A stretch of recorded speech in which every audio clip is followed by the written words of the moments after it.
right. Eyes glazed, so I'm gonna ride tonight. Hard press, fired up, ready to go. Punk rock tunes on the radio. You wanna find trouble? Look my way. Bad news, hard looking here to stay. You're looking for trouble? I'm your man. Never gonna change.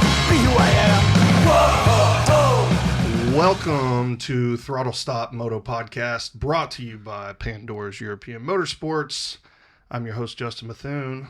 Jeff Griffith. Jeff, who's our guest this morning? I have brought with me Adam Niswonger. He has been a longtime customer of mine. How long has it been? I think you were buying stuff from me before the buyout in 2019. At the old store, yep. So at least a couple years there. So since like 2017. So we're working on, what is that? 7 years? Yeah.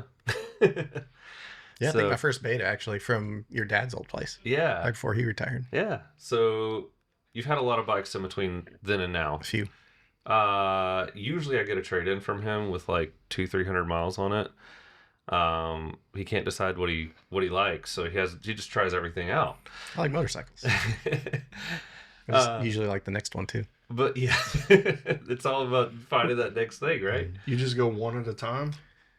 I've done multiples. Okay, I've I done was gonna say. 2 or 3 before. I think I did a 4 into 3 once. So, you know. Yeah, my problem is I can't sell them.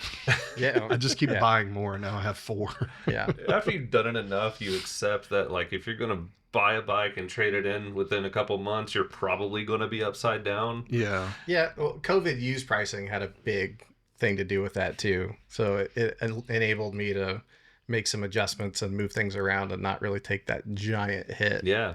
That's especially when you trade in the same model year. Yeah, one benefit to inflation. Yeah, exactly. Yeah, I don't lose the dollar that much. Makes your loans a little less daunting.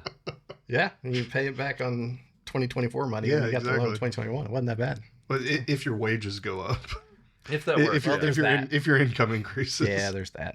That happened with some people. I mean, Yeah. I would say that I hate that it didn't happen for everybody, but I think eventually as things go on, we'll all get better. And everybody balances out at one point. we're kind of seeing that in the market right now. We're seeing a correction, so you're seeing really fewer sales on the retail side, but we're getting back to normal is really what it is. We knew that this wouldn't last forever, so we're seeing the crunch again, but we'll get there. Yeah, I've also noticed truck prices are coming back down a little bit.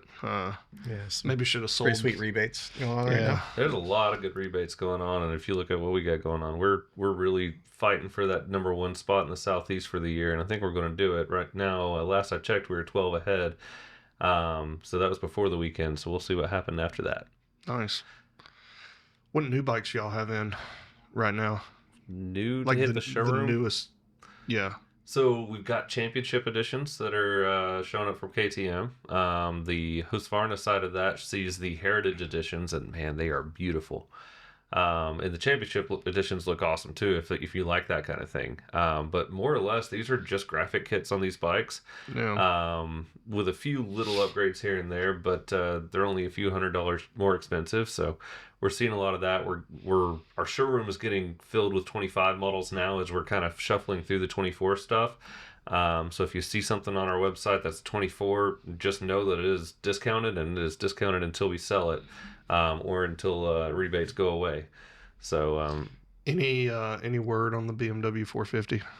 haven't heard a word about it. I just posted that video this morning, and I'm excited about it. I'm really interested to see like what the actual bike comes out looking like, because we talked about it last time. It's a concept bike. It's not something that they said, hey, this is a production model.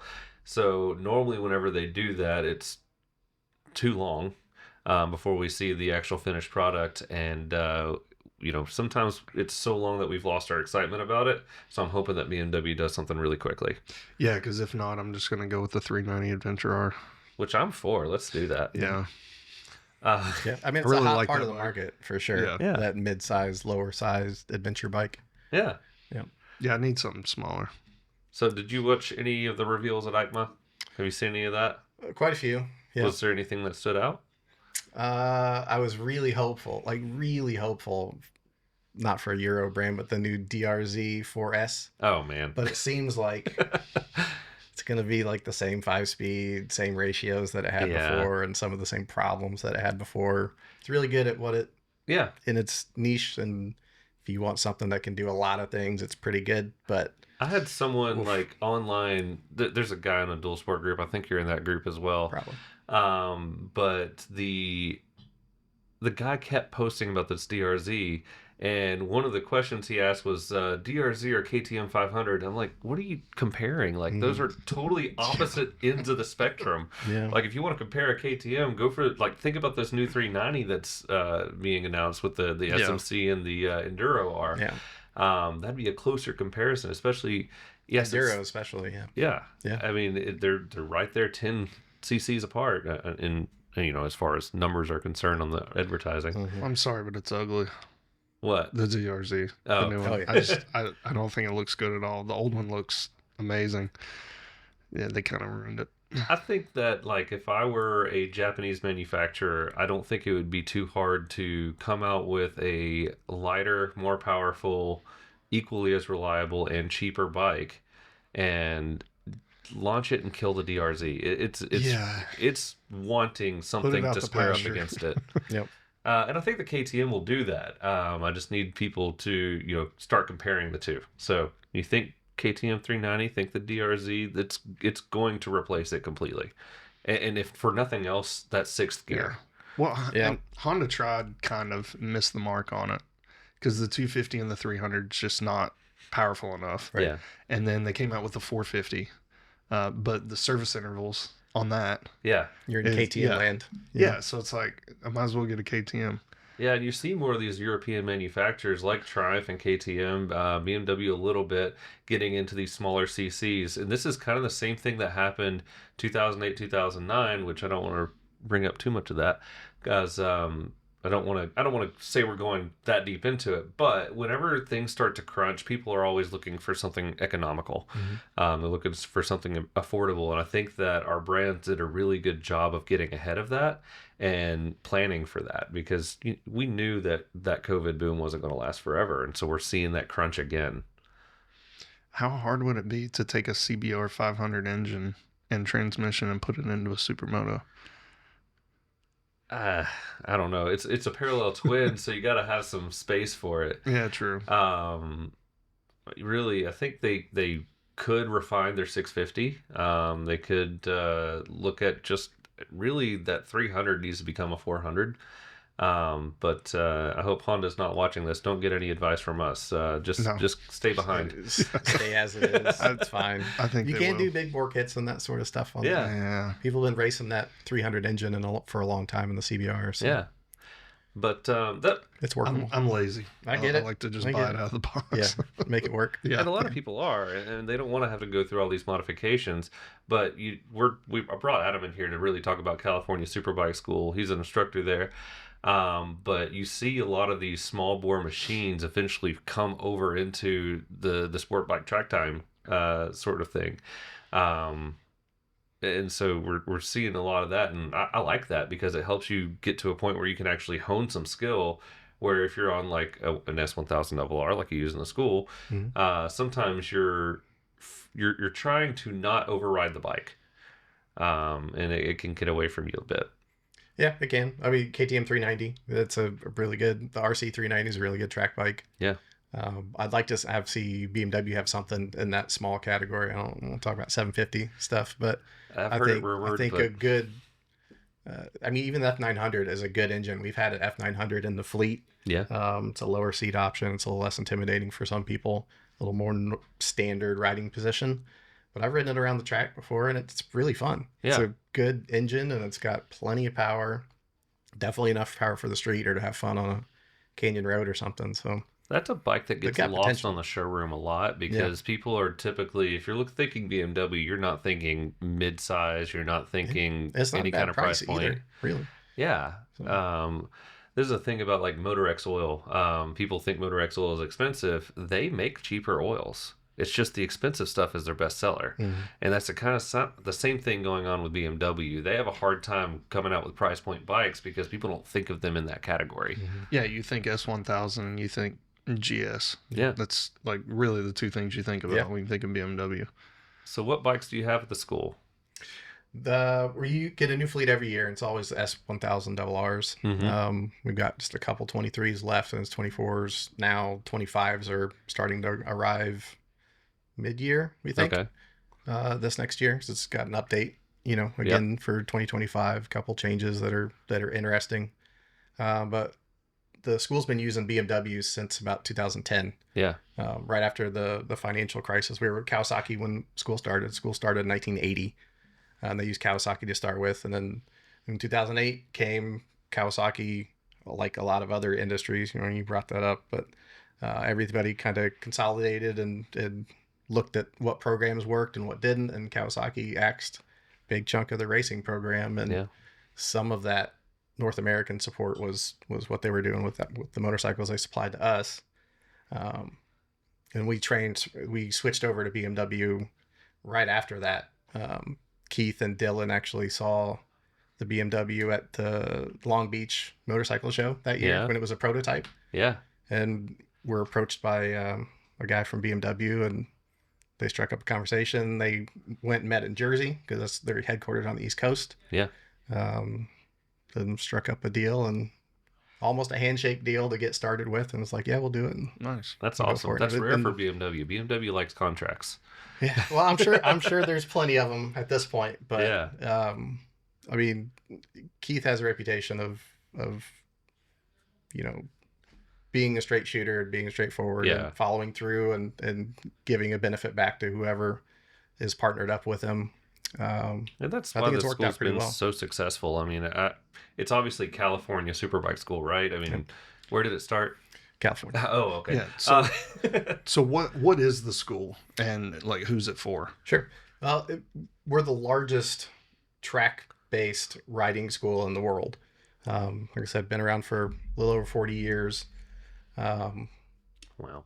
Got over 100 national, international champions that have come through the school of students. But the main student that comes through is a typical street rider. They've got some experience.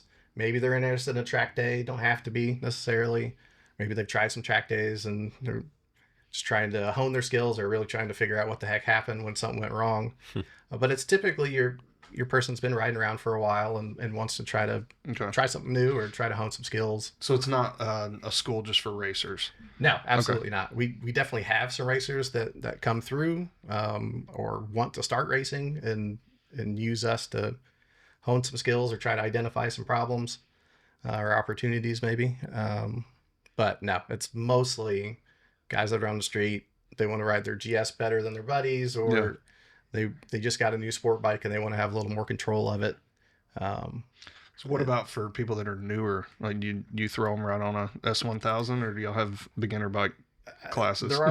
We don't have beginner bike classes. They all go on the S1000R. There are a couple options. Like I said, the F900 is there mostly for height issues or strength. It's a little bit easier to get up and get going. But once it's actually moving, we also have a 310 we've had for a long time too. Once you're moving, S1000, what's really remarkable about it is ferocious. It is a beast if you let it be. But if you keep the RPMs down, or you keep it in a gear or two high, it reacts a lot better to really low RPM, lower throttle inputs than any other super bike or even like 600cc bike I've ever been on. It doesn't chug, it doesn't bounce around. Yeah, with like the old CBR in 2008 was the last one I rode. It was a light switch on or off, and it didn't like to handle. And it was like you're saying, our ones were the worst. I mean, they've all the leader bikes have such a long first gear. I mean, you can go. I think the slowest speed is like 82 or something like that on the M, because it's got shorter gearing than the other ones. But it's 80 miles an hour in first gear. What do you have the other 5 for? Right. But part of the reason, I mean, a small part of the reason we do this stuff on the track is that we don't have the speed limits. We don't have the cops. You can actually use the bike. Yeah. And the benefit of doing some of these things on the track versus, out in the parking lot or just talking about it and doing some kind of road ride with your buddies is you get to attempt this same corner again in a couple minutes. And you get to try this out, and then maybe turn it in a couple feet farther back or a couple feet to the left or the right.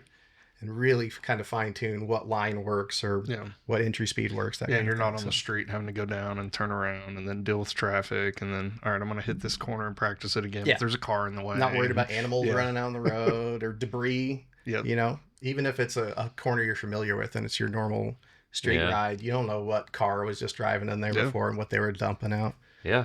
So we've got flaggers on the corners to wave if some fluid gets on the track for some reason. And I can attest to that. So I did a school at Barber one time, and they, after coming out of Charlotte's Web, you go down that straightaway. I don't know what I was thinking. I think I was trying to like set up my brake marker a little further along. Sure. I ended up going just straight into that gravel pit. And that was the first time I ever hit a gravel pit. That was a lot more... It slows down pretty quick. It did slow down real quick, and it was a lot more like movement underneath me than I expected. I didn't go down. Good. And then I tried the same thing coming out of the museum corner. I was seeing if I could avoid gearing down a second time. The answer was no. So I ended up going straight across that, cutting the track and rejoining. It was, fairly smooth, but... And on the street, that would have been a guardrail. That would have been a guardrail, a tree, car. A building. Yep. And that's one thing that you see a lot of people talk about, especially with these schools. I mean, really, that's the place to do it. Don't try to be a hero out on the street, because, I mean, I've had so many friends get hurt. And I had one guy, he bought an RC8, and he went out there and he crashed it, and we repaired it. He goes out there, like, not even a month later, the bike's completely totaled. And luckily, he avoided injury in both of those accidents somehow. But it was just a matter of running wide and getting hit by a car. Like, it's just, don't go out there and be stupid, though. And that stuff's not going to happen. No, I mean, stuff happens no matter what. You go to the track and find the limit. Yeah. And then still walk away from it. Yeah, and you can slowly walk up to it. And try it a little bit. And then when you start to get some warning signs, and we might help interpret those with you, so you kind of understand this is really what's happening. This is why it's acting like that. You're actually getting close to the limit here and there, whatever. Trying that out there instead of like, well, okay, now I'm just going to try to brake really hard going into this corner and hope for the best. Slamming on the brakes is not a good idea. Slamming isn't the word I would want to use. But firm braking, hard braking, that's great. Yeah. Go for it. That's the most powerful tool you've got on the bike, for sure. I mean, it can haul the thing down pretty quick. I'm open to correction on this, but I remember someone at one point telling me either full gas or full brake, anything else is coasting. For F1, sure. And I feel like that is absolutely not the case whenever you hit a track. Like there's a lot of neutral throttle. There's a lot of easing onto the brakes. It's not all just everything wide open or everything shut. That was a theme in a movie I watched over the weekend. It's One Fast Ride, I think. Was that the Triumph movie? No, it just recently came out. It's about like a kid that gets out of the military Atlanta and all that kind of stuff. Yeah, it was filmed in Georgia, and like he goes and finds his dad, who's like an old racer, and he teaches him how to race super bikes, and that was his thing. He's like, it's either all gas or all brake. Quit, being a puss, basically. Yeah. So yeah, it was pretty funny. It reminded me of Ricky Bobby. Yeah, you ain't first, you're last. Yeah, well, throttle on a motorcycle in particular does a whole lot of things for your chassis and getting it set up correctly. It definitely controls your speed, but it also is the biggest effect on your line. Mm-hmm. So if you think about it, like if you're into a corner, let's say you already were successful at getting yourself into a corner, you start rolling on the throttle. That could be what maintains your line, exactly what you want, or you could be running a little too far to the inside. Probably need to roll on a little more. Or if you start to run wide, you're either maybe a little early, or your rate was a little too fast. I mean, there's a lot of adjustments. That is certainly not, if you're immediately off the brakes, you need to be right back on the gas as hard as possible. Yeah, that's how you load and unload everything too quick. Yeah, for sure. I mean, you need to give your tires some ability to maintain their grip, right? And leaned over, if you're off the throttle, the bike still slows down pretty hard. That's super effective. I mean, you can even use a little rear brake to help enhance that a little bit if you need to. But with the engine braking off the throttle, it slows down really fast. I mean, I think we've got data on a 600 up around 100 miles an hour, loses like 8 miles an hour a second if you're off the throttle in a corner. That's where I think a lot of guys mess up riding on the street all the time, relying on just the engine brake. And they never learn how to use their brakes. Yeah. Just downshifting and using the engine brake will pretty much slow you down in normal traffic all the time, never even hitting your brakes until you actually go to fully stop. Yeah, and it definitely will on a motorcycle. If you're being kind of reasonable, semi-reasonable on your speed limit, I mean, you can get around most back roads, not even really touching the brakes. Not even ever touch the brakes. Yeah. Well, and if you're, hitting the brakes and you're only ever using the front, and that's always going to be putting all the weight over the front, and you're never really going to have that balance coming into it. Mm-hmm. So just like throttle, brakes on the other end are controlling this how well settled the chassis is going into a corner, so you're not all out of sorts trying to cut the wheel. Yeah, and there's so many guys that use only front brake. Yeah. And then there's those guys that only use rear brakes. That's all your Harley guys, though. Yeah, exactly. That's what what I was alluding to. Yeah. Especially your chopper guys that don't have front brakes. Yeah. Well, in the newer kind of peak of BMW and Ducati as well, they use a linked brake system on their superbikes, and it works. It absolutely applies the rear brake right when it should and releases it right when it should. So you don't automatically just lose all your travel in the front forks and dive really, really low. It actually just kind of settles and squats down. Yeah. And you can see it if you're at the track and you're watching, students go by on these BMWs, and there's some really fast guys and there's people that aren't that experienced, and they're all running down the front straight, like say at Barber, because it's front straight's right there in front of the pits. You can see him go through, hit the brakes really hard, kind of right at the start finish or right after that, and the bike just stays perfectly level and just squats down just a little tiny bit because it's using a little bit of the rear brake. Yeah. I don't know, I'm a BMW fan, but I don't know if you have followed any of the data on the new Panigale that's coming out. Mm-hmm. Its braking system will actually hold the rear brake on a little bit longer after you release the front brake and you're in a corner. Really? So it'll just keep trailing it just a little bit longer and then it'll release. I didn't know that. It's like enhancing your engine braking in a corner. Sounds really cool. I'm interested to see how they do it. They're pretty good about integrating their tech into the bikes. I think they're definitely at the top. I think BMW is right there, if not maybe a little better on the traction control side. Yeah, I think theirs is pretty darn good and kind of grabs you before it becomes an issue. But while we're on the topic, did you see the new V2? I did. What do you think? I don't understand it yet. I do kind of understand if they're looking farther ahead than I'm really looking at, and there's this new super sport class emerging with the R9 and that kind of 120, 130 horsepower lane that they need to play in. I get it. I mean, the V2, Moto America, is just dominant. I mean, it's an awesome so bike. Powerful. Yeah. But it's kind of in its own little class at the moment. So if you're trying to find people to race against, you're having to do a lot with the 600s or...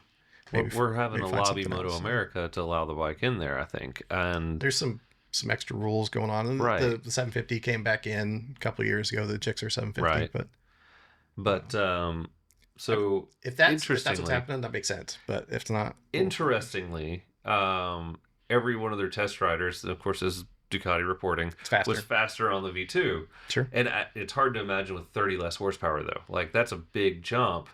But if it's a better bike, it's a better 30 bike. 30 or 40 pounds lighter. Exactly. Mm-hmm. Yeah, and that's what they're kind of relying on. Also, the geometry is closer to the Super Sport than it is the current V2. Mm. So it's a little more upright, a little more relaxed. I think more than anything, it's a marketable bike. Yeah. Not strictly to your track day junkie. For sure. The last V2, current V2, whatever you want to call it, is a great bike, and it's got boatloads of power. I really like that 150 horsepower level for a track day guy, because I'm pretty spoiled with horsepower at this point. Yeah.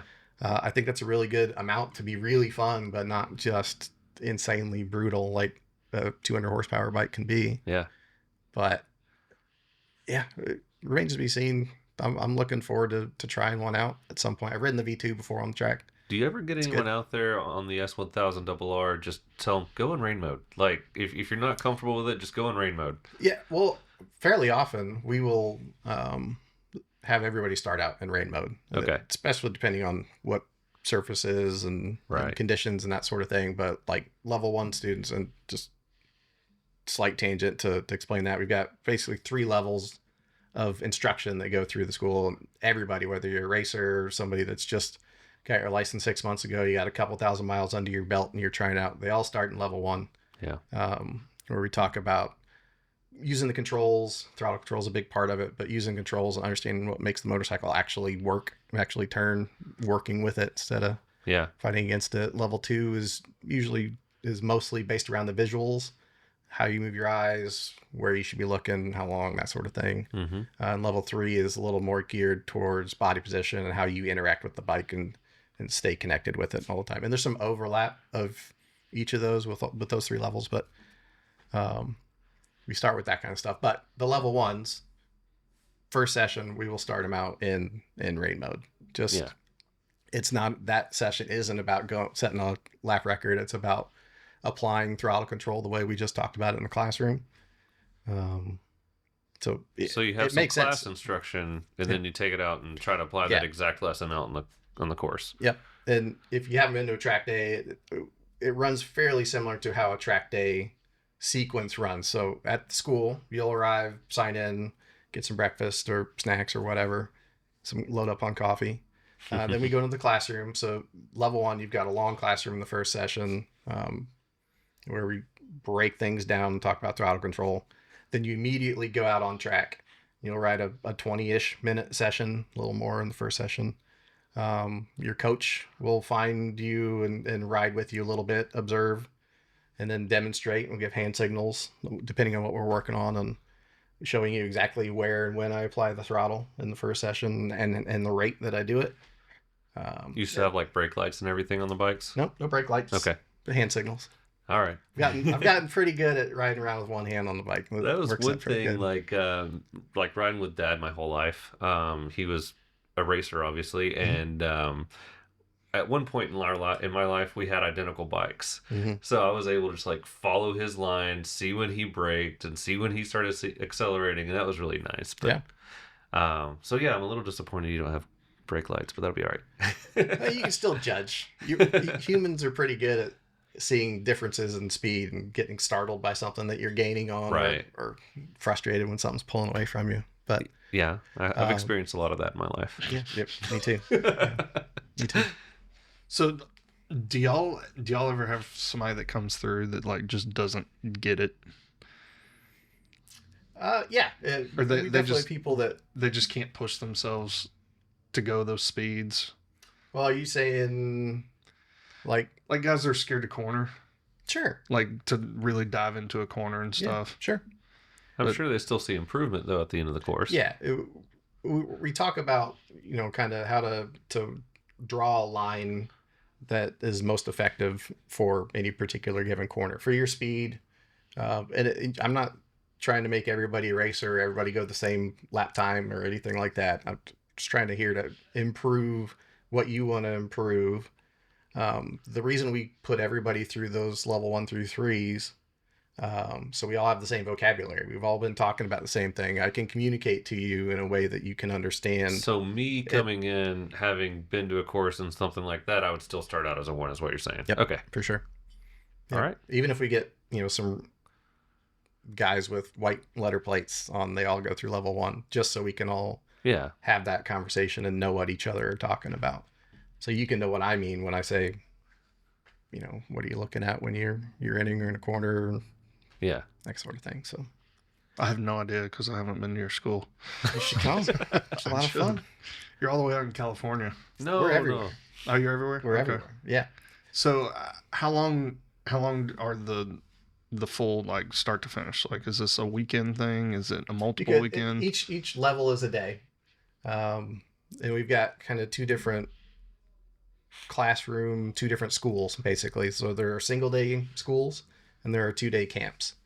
There's a pretty big price difference between those 2. The 2-day camp is definitely a more premium experience from the student's perspective because, and here's the differences. So in a 2-day camp, there are 2 students per coach.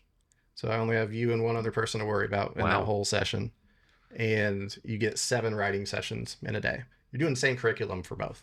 And on the single day camp, it's 5 riding sessions instead of 7, and there's 3 students per coach.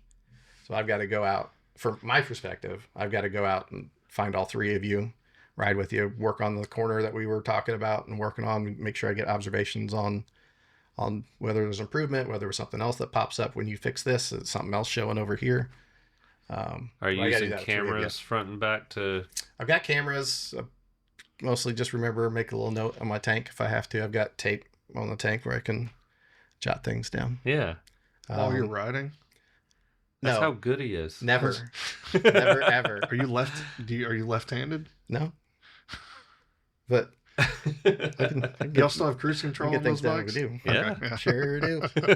There you go. And heated grips on the BMW, which is awfully nice. Spring and fall. Yeah.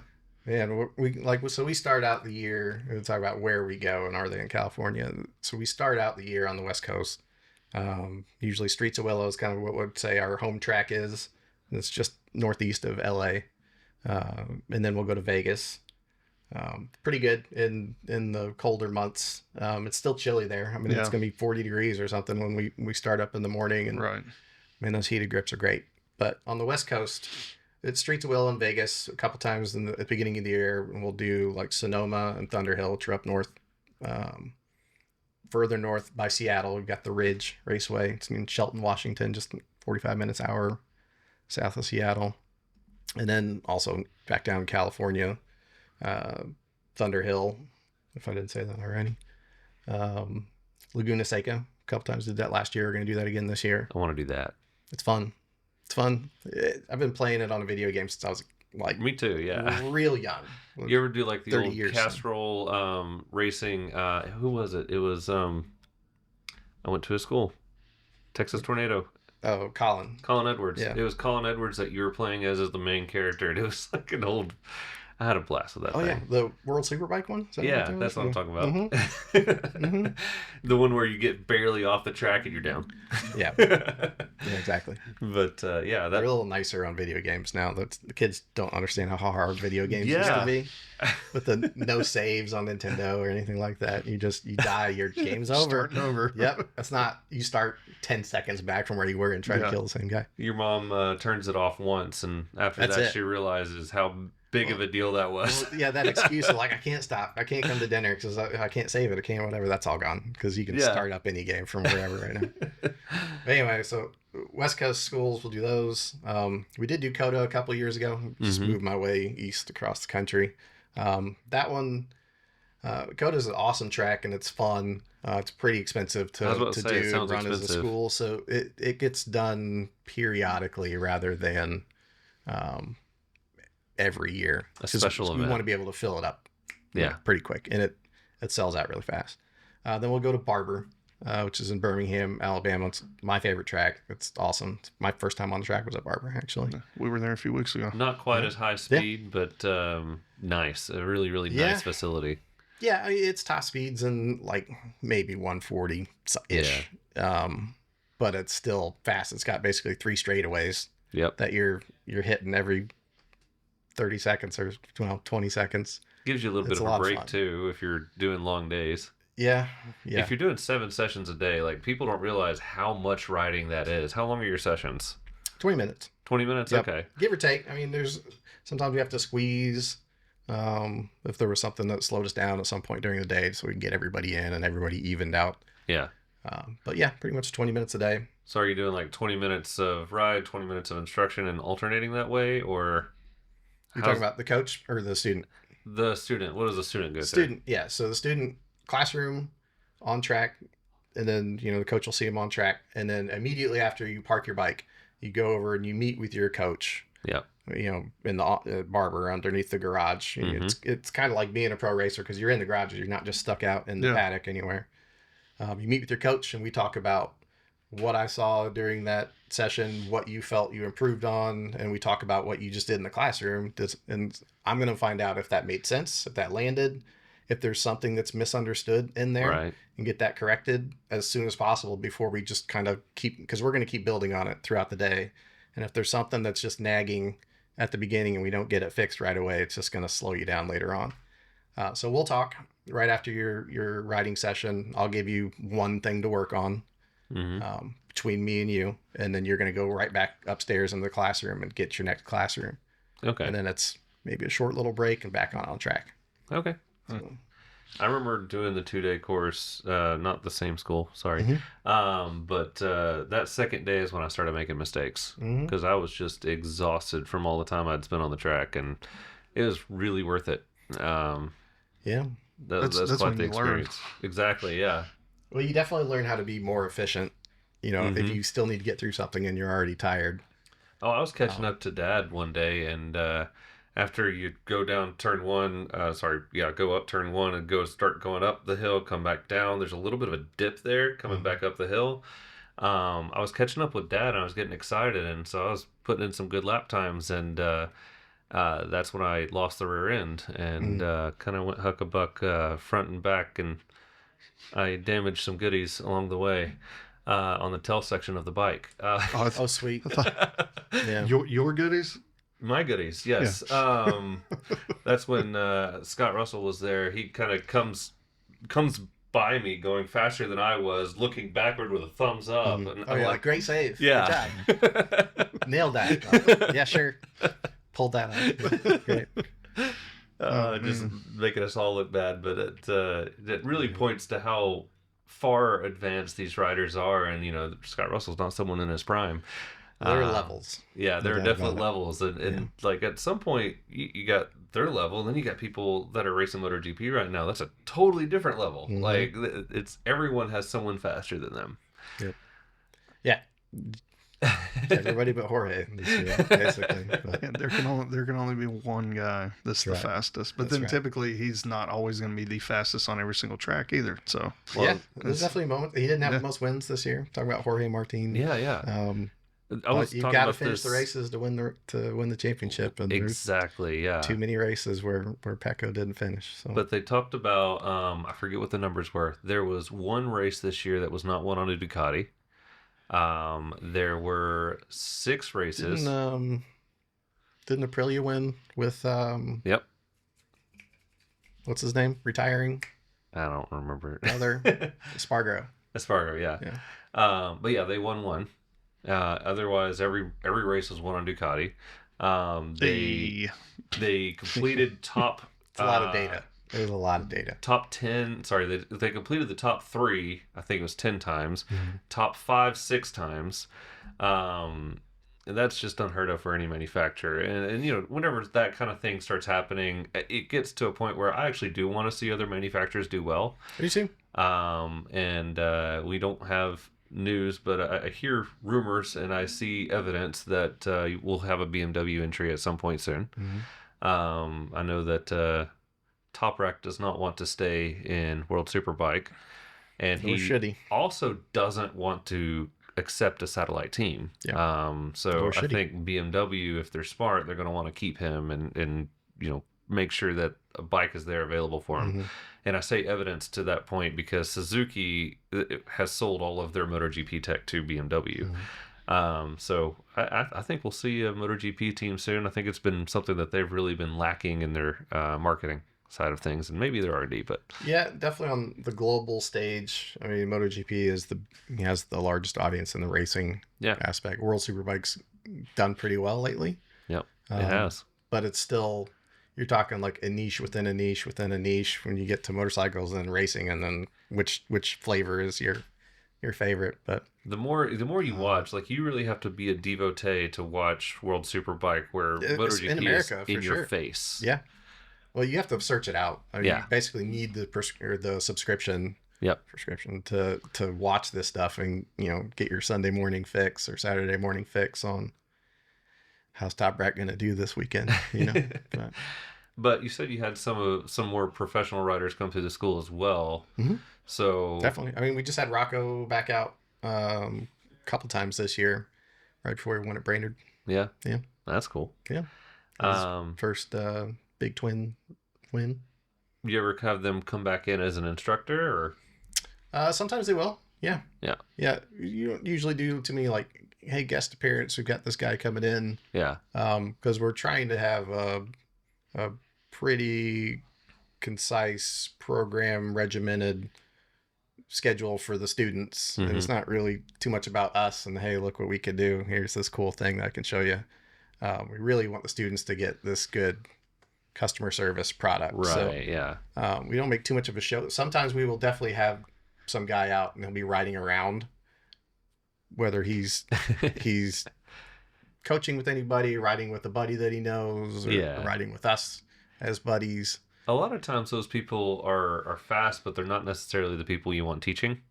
Like it's hard to, it's one thing to be fast, it's another thing to teach someone else. Sure. And I was talking about this with a customer the other day, and we were talking about somebody he was looking at getting coaching from, and I'm like, yeah, they probably do an okay job, but what I see from that person is they're fast because they've got the cojones to do it. Like, sure. And sometimes that's well, and sometimes there's a difference. Yeah, and they might have all the right techniques and really have good fundamentals, but they're not really explaining it that way, or maybe they don't even think about it that way. Right. They think about, I put weight on the outside peg and I do this and this, and it's like, it has nothing to do with how the motorcycle actually reacts. And people, I'm not starting an argument on. We shouldn't weight the outside peg. Come on. Yeah. Well, should we weight the outside peg or not? I need to know. I don't think physics works that way. Don't think it does anything with the bike. There's data to back that up. Maybe when you're going 3 miles an hour off road.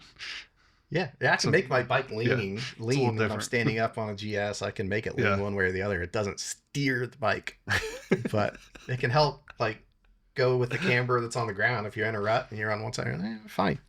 My whole takeaway is don't wait with the outside peg. I'm letting my foot off the outside peg now. I'm pulling a Pedro. Just hang it off. If you don't do anything different with how you're holding onto the bike, it's not going to make a difference. Right. Yeah. It's an average of mass. It's not a. Well, I think about these like really, really short riders that are out there. Like, there's no way that person can reach the outside peg as far off the bike they're leaning. Yeah. Pedrosa, I mean, that was one thing. At the Texas Tornado Boot Camp, you have a door that's about this tall, and above the door it says Danny Pedrosa. Yeah. But there's no way that guy could like reach and have enough feel of that to really be thinking about that while riding, and that's the thing that I'm saying. He might think of this is what I do, but it's not going to translate to you the same way. Your body's not the same. Yeah. You don't move the same way around the bike, whatever. And some people just feel it. They don't know how to explain it. For sure. When I was a weightlifting coach, that was like one of the biggest hurdles that you have to overcome is when you're coaching somebody who is learning something new, you have to know how to put it in terms that they can understand it. Yeah. Yeah. And just because you understand it doesn't mean that they do. Yeah. And so you've got to come up with analogies and different ways to explain it and stuff like that. And at some point, you're going to turn them loose on doing something that if they do it wrong is going to be a problem. And there are major consequences if you go out with some bad data on a motorcycle and try stuff. Yeah. Let's just try stuff. Yeah. I watched my wheelie YouTube video. I'm just going to go try this out and see how it goes. Oh, man. Dad always said, if you want to learn how to wheelie like me, which my dad can wheelie really well. And you got to crash a bunch of times. He said, just take the bike out, put your helmet on, put full gear on if you feel more comfortable, and flip it. Like, just roll it over a few times. You'll find the balance point eventually. And I was never willing to do that. I can't wheelie a bike for anything. I can't either. I can string a couple gears together, but that's right. Yeah. I'm also on a 200 horsepower bike. Yeah.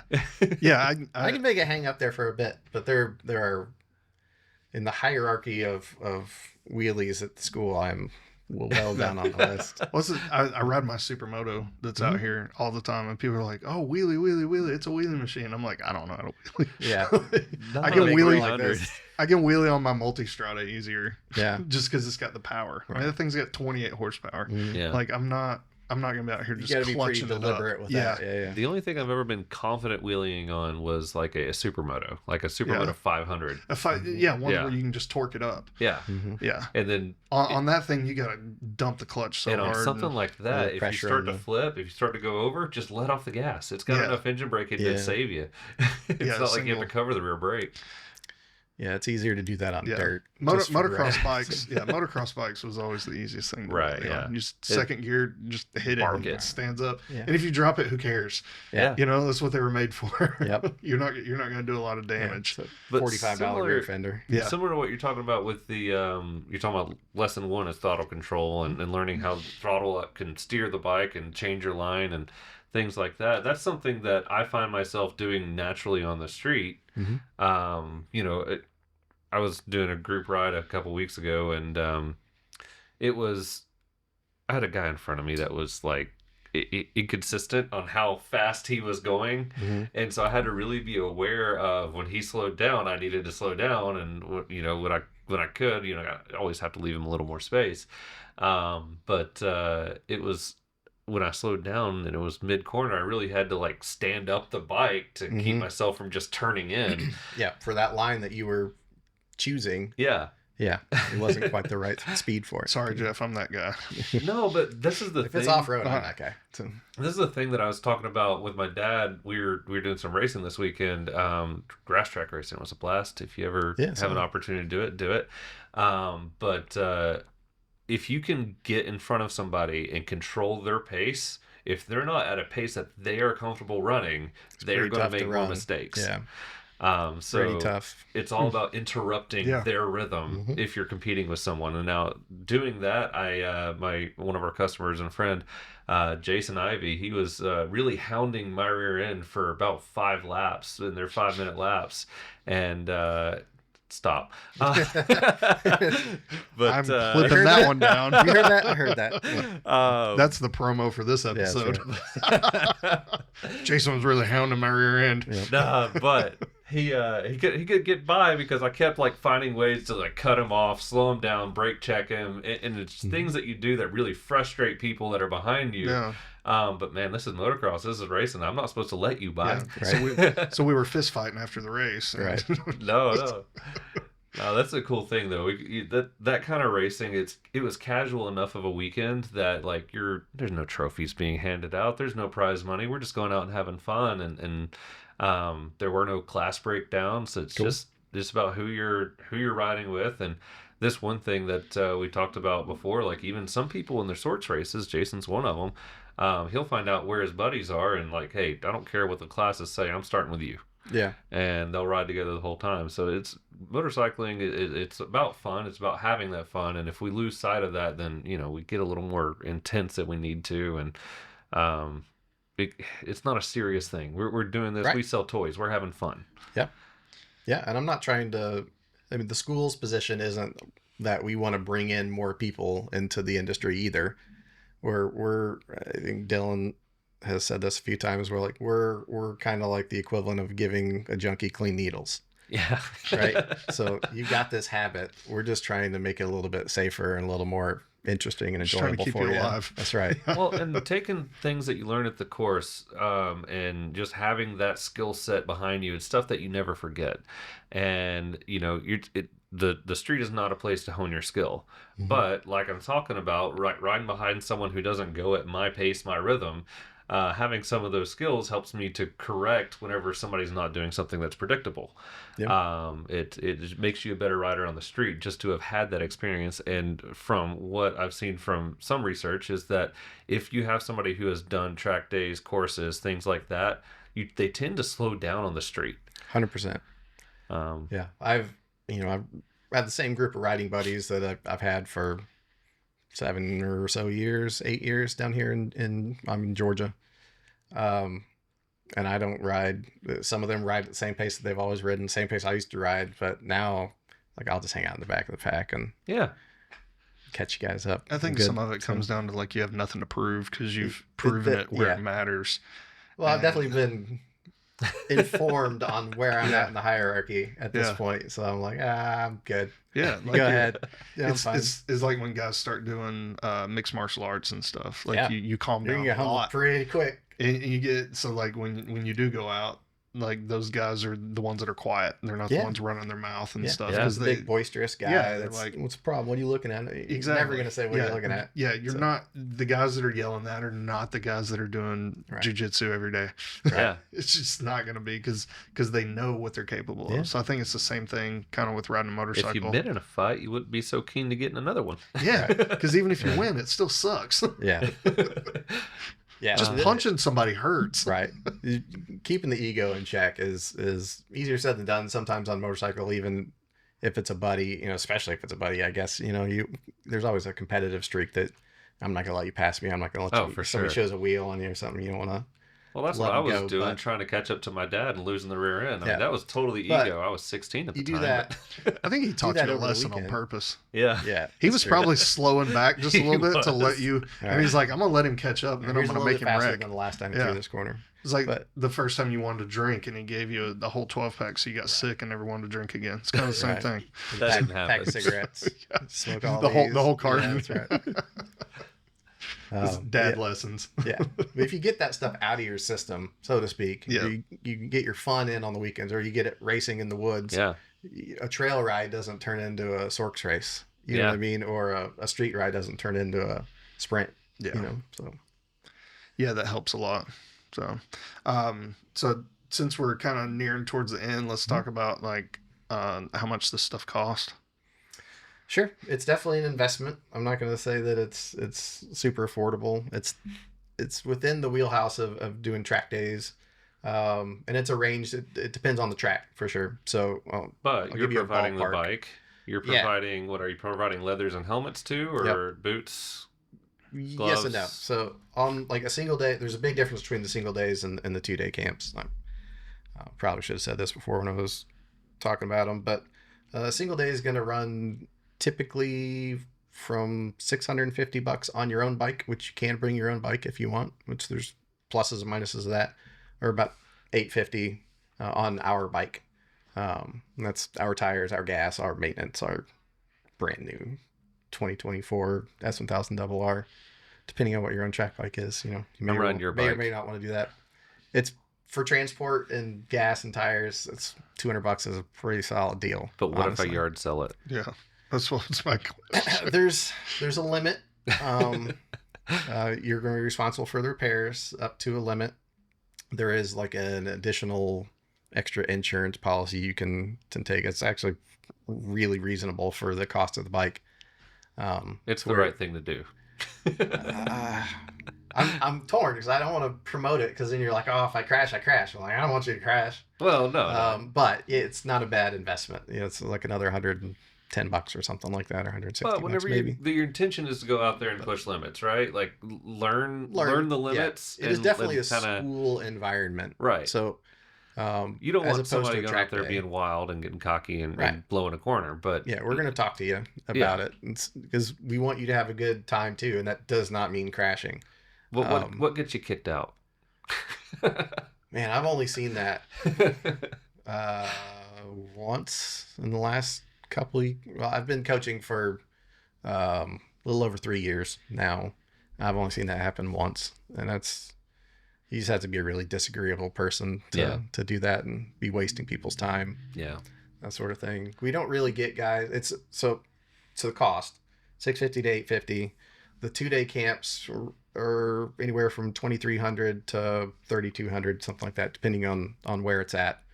But that's 2 days, so you got to kind of double up. What do you include? It's basically the twice. Yeah. Double the price. Pretty close. And you're getting more 2-on-1 versus 3-on-1. Yeah, 2-on-1 versus 3-on-1, 7 riding sessions versus 5 riding sessions. We give you breakfast and lunch on the 2-day camps. And your gear. If you need gear, you can fly into Vegas. We got everything for you. You don't have to bring a helmet. You can bring in whatever you want. We got boots, gloves, helmets. It's Alpine Star stuff. KYT helmets has been our sponsor for the last 3 years.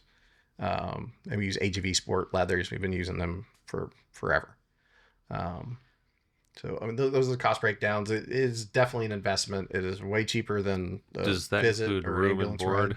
Does not. It's so your responsibility to get there, your responsibility to find somewhere to stay. Yeah. We've got suggestions. Definitely talk to the office. They'll tell you where we're staying. Yeah. Do you have any partnerships with like hotels and things like that kind of help? Not like coupon rates or anything like that. No.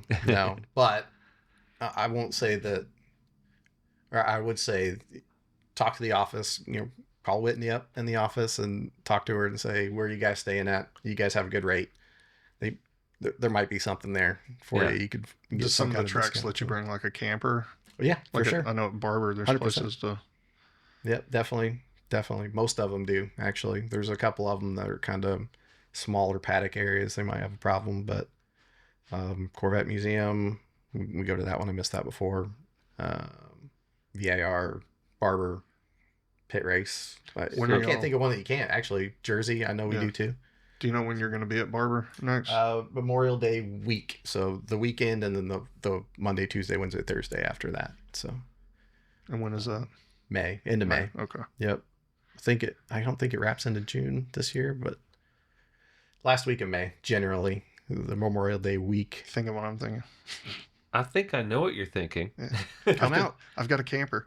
Yeah. It's definitely a lot of fun.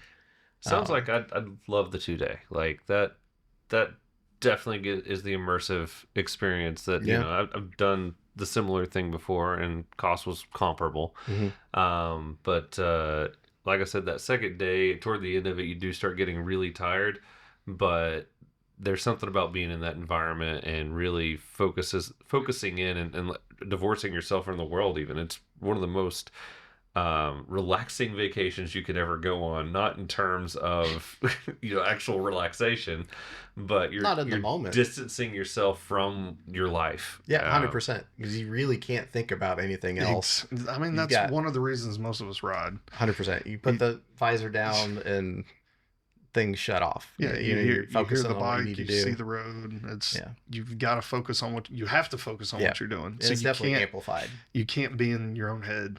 And so it's pretty nice. It's going to show pretty quick if you're not paying attention to what you're doing. And even like with small mistakes, you're not going to blow a corner necessarily because you're not really focusing, but you might just run a little wide, might be a little off your braking marker. You might be on the throttle just a little too early and then rolling off because you fixed it and then back on. You're just not really clicking off corners like you would be if you were paying attention. But it's definitely fun. The East Coast dates, like I said, we do Barber Corvette Museum in Kentucky, Bowling Green, and then VIR Pit Race in New Jersey.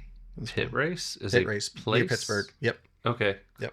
All right. I don't know they that added place. it to the Moto America calendar a few years ago, and it's quickly. We've only been going there for, I think, 3 years, Shows maybe how 2. well I pay attention. But it is quickly becoming a lot of coaches' favorite tracks. Really, it's got a lot of undulation and a lot of elevation. It's a really interesting track, and it's pretty fast. Barber's gonna be my favorite. The Ridge is maybe second. VIR probably third. The Ridge is big and fast. It is really fun, especially for people down here in the Southeast. We don't really pay attention to that one. It shows up on the Moto America calendar each year, and we might see it. But even there, like, I'm familiar with the track. I've been on it a bunch. It's kind of even hard to see exactly where it's at if you're watching the Moto America. I don't know. Try to like see it from a perspective of trying to show somebody, hey, this track's really cool. Check this out. And it doesn't really look that great. Doesn't really look like anything different than the other ones, but there's lots of kind of steep short hills that definitely make you wheelie, and a lot of short dips that really add some G load into the bike and make some big changes. There was a wreck, somebody on the brakes really hard right at the bottom of that last year. They ran out of suspension, or on the stops, already on the brakes because they needed to be, and nothing to give for bumps or anything except for the tire, and it was done, and I was down. That's it. Yeah. All she wrote. Dang. Yeah. Well, on that note, timing right out perfectly. Perfect timing. Sweet. Ending on somebody running out of suspension. I'm gonna do that. Well, thanks for coming in. Yeah, I really appreciate it. Maybe we'll have to come join. I would like to one day, because I suck on a sport bike.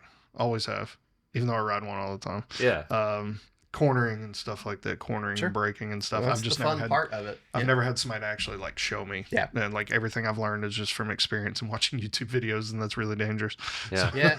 I experienced that on the off-road side. I came to off-road really late and watched some YouTube videos. Did this dual sport ride with some buddies. Yep. And he's not good off-road. I'm not good off-road either. So.